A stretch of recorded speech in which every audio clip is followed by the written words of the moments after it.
Sekarang kamu bisa memunculkan pop-up Windows dengan mengklik tombol Home dan kamu bisa melakukan multitasking sambil menonton video analisa pagi tanpa berlangganan YouTube Premium. Hai semuanya, gimana kabar kalian? Semoga selalu dalam keadaan baik. Jadi welcome back di Andy Kriston Channel dan ini adalah segmen analisa pagi, segmen di mana kita akan mengulas untuk update news dan juga pergerakan dari market, khususnya market dari Bitcoin. Hari ini kita berada di tanggal 11 April 2025, masuk ke hari Jumat ya teman-teman, bentar lagi udah weekend.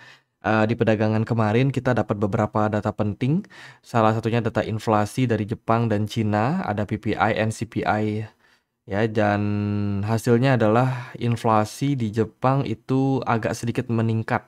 Sementara di China sendiri penurunan ekonomi masih terus berlanjut sehingga inflasinya juga cenderung turun.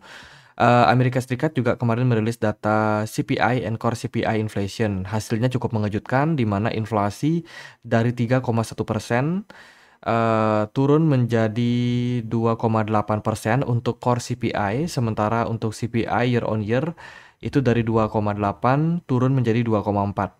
Ini menurut saya sebuah data yang cukup mengejutkan gitu, di bawah ekspektasi market, dan harusnya sih impact daripada data ini adalah penurunan dari dolar dan peningkatan aset-aset kelas berisiko.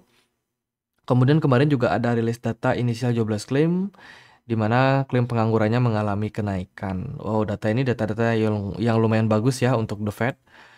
Semoga aja The Fed akan kembali melakukan kalkulasi terkait dengan rencana pemangkasan suku bunga untuk kedepannya. Kemudian juga kita akan dapat data penting hari ini. Akan ada data GDP dari Inggris jam 1 siang. Terus dari Uni Eropa akan ada Eurogroup meeting ya, dan Presiden Christine Lagarde yang akan speech mendekati jam 5 sore nanti. Terus dari Amerika Serikat akan merilis data core PPI and PPI inflation. Lalu akan ada beberapa data seperti Michigan Consumer Expectation dan 5-year inflation untuk Michigan. Tadi juga ada rilis data terkait dengan Federal Budget Balance. Ini budgetnya mengalami fase peningkatan ya, dari minus 307 billion menjadi 161 billion. Itu teman-teman beberapa rilis data yang disampaikan oleh market di perdagangan kemarin dan beberapa data yang akan kita dapetin. Sedikit review aja kondisi dari emas di perdagangan kemarin, langsung spike up naik ya, lumayan signifikan bahkan ke level all time high yang baru. Emas secara mengejutkan itu rally sekitar 3%, mendekati 3% lah. Dan juga untuk indeks dolar kemarin sesuai dengan ekspektasi turun teman-teman. Tapi untuk Bitcoin dan kripto yang lain ya, ini semuanya pada koreksi. Kita akan bahas seperti apa peluangnya untuk beberapa aset kelas ini teman-teman. Sebelumnya kita akan lihat beberapa berita yang cukup penting. Yang pertama adalah VanEck mengkonfirmasi bahwa Cina dan Rusia diam-diam sudah melakukan pembayaran menggunakan Bitcoin. Ya, ini diambil dari sebuah artikel yang ditulis oleh VanEck ya di laman Insight VanEck, di mana dia mengatakan dedolarisasi itu semakin masif. Kerjasama antara Cina dan Rusia diam-diam sudah menggunakan Bitcoin teman-teman sebagai alat transaksinya, dan ini merupakan game over untuk USD. Ini menurut cuitan dari Sasha Holder. Jadi sudah mulai ya ada aktivitas-aktivitas dedolarisasi yang dilakukan oleh negara-negara second, negara-negara kedua ya dibandingkan dengan negara besar seperti Amerika Serikat. Kemudian juga kalau kita lihat dari beberapa statement ya, karena kan kemarin secara resmi Donald Trump menunda untuk pengaplikasian tarif pajak import mereka untuk melakukan negosiasi dulu dengan berbagai macam negara. Vietnam salah satunya sudah siap untuk berdiskusi terkait dengan hal tersebut. Gitu. Vietnam bahkan siap menurunkan pajak import dari Amerika Serikat itu sampai 0%. Ya, kalau hal ini deal, maka akan banyak investasi masuk ke Vietnam, terutama dari negara-negara di Amerika Serikat gitu. Jadi Vietnam benar-benar menargetkan pertumbuhan jumlah investor yang masuk ke negara mereka. Terus dari China sendiri ya saat ini sedang dalam rencana untuk pembicaraan tentang bagaimana ke depannya tarif pajak ini.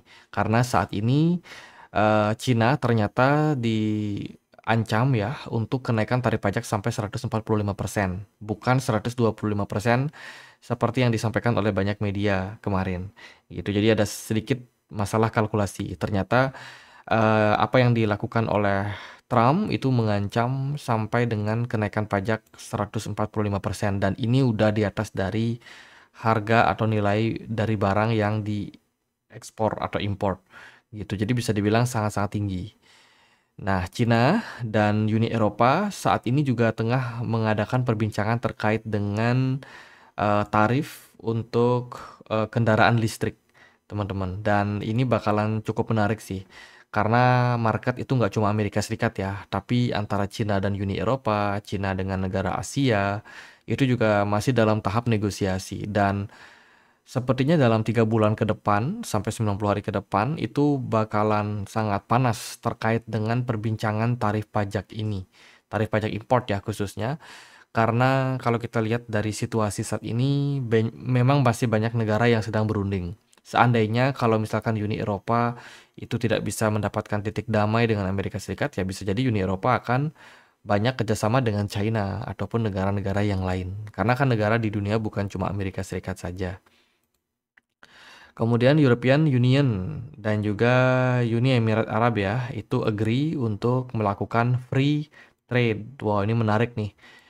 Berani banget terang-terangan melakukan free trade ya teman-teman, dan ini tentu saja juga akan menjadi sebuah alarm kalau sebenarnya Amerika Serikat itu bukan satu-satunya negara yang bisa diajak kerjasama. Kalau mereka terbilang sangat kekeh atau sangat tidak bisa berunding ya untuk tarif ini, maka ya siap-siap aja mungkin arah daripada perdagangan dunia itu akan lebih banyak dilakukan di luar dari Amerika Serikat gitu.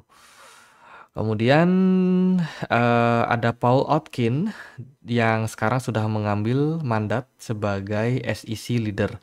Ya, jadi ketua SEC yang baru adalah Paul Otkin menggantikan Uyeda yang memang menjadi acting sementara ini. Jadi yang menduduki posisi ketua SEC sementara kan Uyeda ya dalam waktu beberapa bulan saja setelah Trump dilantik seperti itu, dan sekarang mandat tersebut secara resmi sudah diambil alih oleh Paul Otkin, orang yang memang digadang-gadang bakalan menduduki posisi tersebut sebagai ketua SEC. Kita tunggu gebrakan terbaru dari Paul Otkin.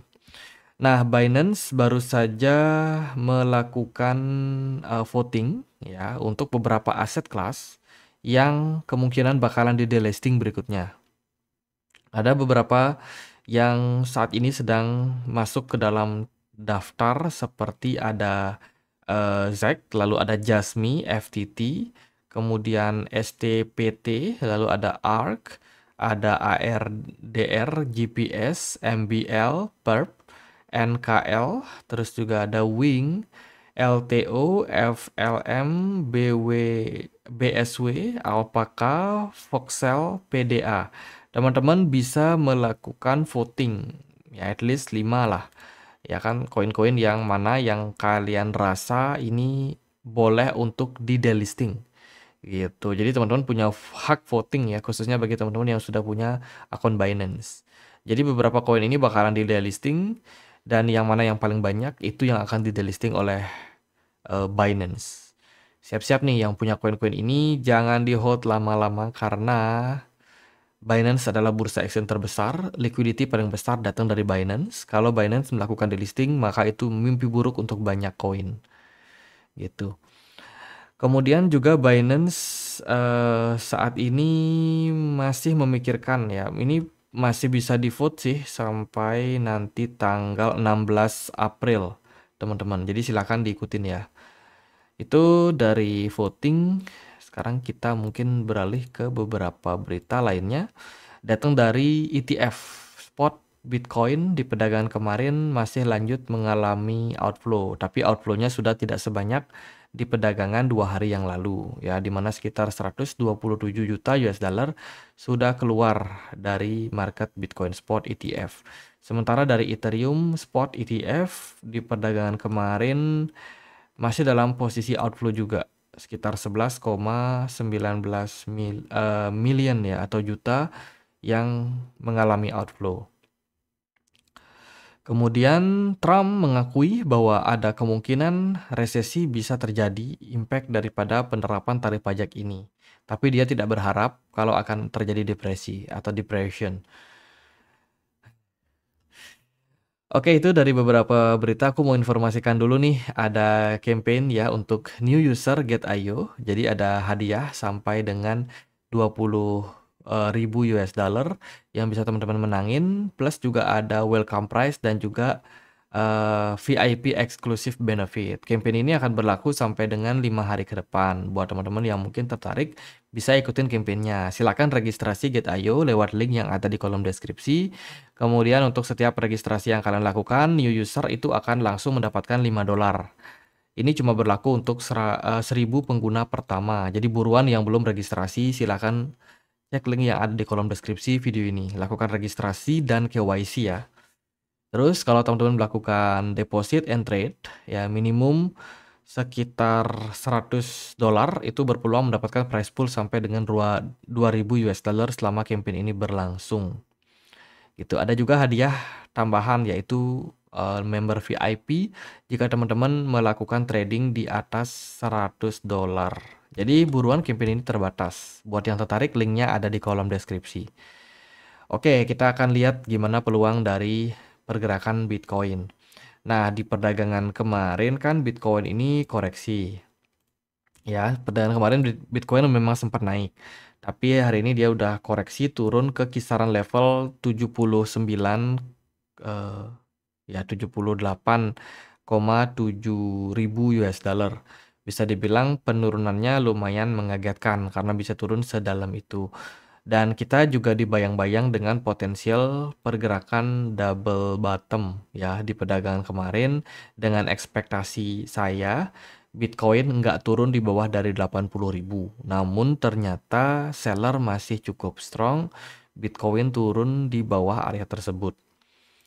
Berarti ada semacam sinyal yang false sementara ini. Kita akan menunggu seperti apa closing untuk daily time frame untuk hari ini. Sebenarnya sih secara tren Bitcoin ini berpeluang baik ya. Tapi setelah saya melihat closingnya atau pergerakan dari Bitcoin kali ini, itu sepertinya seller masih cukup aktif. Nah, sebagai bahan pertimbangan, saya rasa closing untuk daily time frame hari ini sangat berpengaruh. Andai kata kalau Bitcoin closing di bawah 80.000, itu adalah sinyal negatif.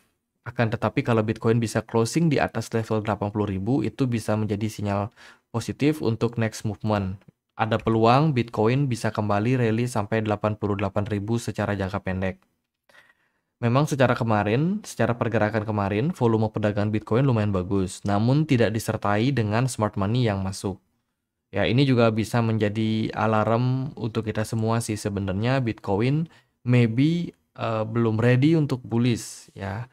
Mungkin hanya akan mengalami retracement sesaat saja. Sementara itu, Bitcoin dominance di perdagangan kemarin kembali menguat sekitar 2,43%. Dan altcoin yang memang sempat recover sebelumnya itu rata-rata banyak yang mulai mengalami penurunan. Yang menjadi indikasi bagus adalah inflasi Amerika Serikat lumayan turun, terutama data CPI-nya. Nah, kita melihat dari Fed Rate Monitor Tools, kemarin kan cukup 50-50 tuh antara kemungkinan the Fed melakukan pemangkasan suku bunga untuk pertemuan bulan Mei nanti. Dan setelah itu ada sedikit perubahan data, di mana kemarin kalau teman-teman nonton video kita, itu kemungkinan untuk The Fed mempertahankan suku bunga cenderung sangat-sangat besar. Nah, setelah rilis data CPI kemarin, ya kan, terjadilah penurunan dari kemungkinan Fed hold suku bunga di posisi sekarang. Gitu, ada kemungkinan Fed menurunkan suku bunga yang cenderung meningkat, meskipun ini belum mampu melampaui kemungkinan Fed hold suku bunganya. Jadi pada intinya adalah setelah rilis data CPI kemarin, itu semakin meningkat kemungkinan The Fed untuk memangkas suku bunga. Ya, tapi artinya meningkat dari data atau dari persentase sebelumnya. Gitu. Saat ini sih yang di hadapan kita ya, kemungkinan The Fed masih akan mempertahankan suku bunga pada pertemuan bulan Mei nanti. Mungkin Fed baru akan mulai berencana pangkas di bulan Juni. Gitu. Itu akan bisa menjadi sebuah katalis yang positif untuk kita menatap ke depan. Andai kata kalau Fed memang masih berencana untuk menahan suku bunganya di harga saat ini, ya kemungkinan market baru akan mulai respon bagus di bulan Mei. Jadi kita juga ada sebuah narasi yaitu sell on May. Jangan-jangan di bulan Mei akan ada penjualan yang lumayan besar sehingga membuat pergerakan Bitcoin menuju ke area bottom. Justru di sana momentum yang bagus untuk melakukan akumulasi kembali. Gitu. Jadi coba kita lihat di bulan Mei nanti, teman-teman. Bulan April ini kayaknya kita masih akan dapat banyak data sih. Ya, terkait dengan inflasi, belum juga kita melihat data PCE inflation juga. Gitu. Jadi mungkin pergerakan market masih akan penuh dengan ketidakpastian. Nah, itu beberapa data gold kembali ya, 3% kenaikannya hari ini. Indeks dolar terus mengalami kemerosotan, sementara Bitcoin kita tunggu closing di atas 80.000. Kalau Ethereum gimana? Ethereum dia udah turun, teman-teman, dari mereka punya apa namanya? Ascending triangle pattern ya, dan sekarang arah dari Ethereum ini justru mengarah ke level 1000. Jadi menurut saya sih Ethereum agak lemah untuk belakangan ini, apalagi kemarin kalau teman-teman lihat berita dari World Liberty Financial ya, perusahaan yang dibikin oleh Trump, itu justru malah melakukan penjualan Ethereum mereka. Mereka cut loss loh teman-teman. Bayangin, Trump aja berani cut loss di Ethereum. Itu. Jadi Ethereum bahaya. Solana gimana? Solana juga masih dalam tren yang turun. Mereka udah breakdown dari ascending channel, teman-teman, negatif untuk Solana.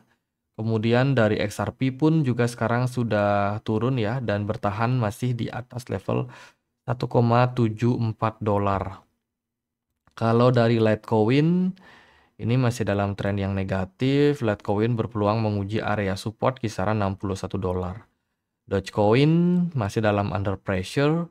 Cardano ini juga masih dalam under pressure ya. Secara tren masih belum interesting. Tron overall lumayan strong dalam beberapa waktu terakhir. Worldcoin tidak henti-hentinya membuat new all-time low. BNB so far so strong sementara ini. Kemudian koin-koin DeFi rata-rata pada koreksi. Ondo Finance so far masih lemah. Mayoritas masih lemah sih untuk secara movement ya teman-teman.